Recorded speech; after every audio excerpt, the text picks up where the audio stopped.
ગઈકાલ તારીખ 17/11/2025ના રોજ ફરિયાદી શેખ શાહીન હુસેન લાયલ રહે રામપુરાવાળાએ એક ફરિયાદ આપેલી, જેમાં તેઓ ગઈ તારીખ 15/11/2025ના રોજ રાત્રિના આશરે 9 વાગે રામપુરા પેટ્રોલ પંપ ઉપર મેડિકલ સ્ટોર ઉપર દવા લેવા માટે જતા હતા અને તેઓ પોતે મોબાઈલ ફોન પર વાતચીત કરતા હોય એ દરમિયાન પાછળથી 2 વ્હીલ ઉપર બે ઈસમો આવી અને ફરિયાદીનો મોબાઈલ ઝૂંટવી અને નાસી ગયો.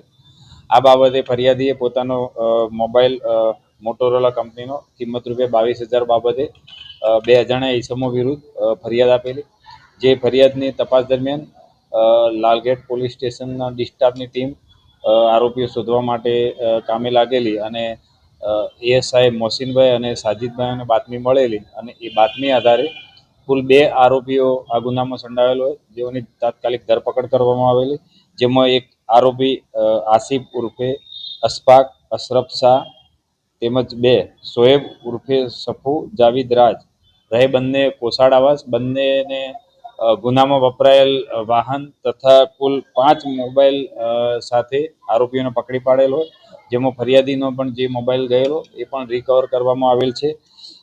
આરોપીઓ 15 તારીખના દિલ્હી દરવાજાથી લઈ અને રામપુરા રોડ સુધી અલગ અલગ 3 જગ્યાએથી મોબાઈલ આ રીતના ઝૂંટવેલા હતા.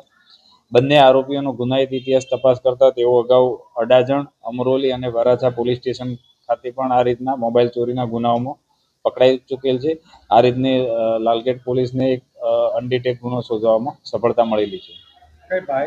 કેટલી ગાડી છે? કુલ એક 2 વ્હીલ અને 5 મોબાઈલ રિકવર કરવામાં આવેલ છે.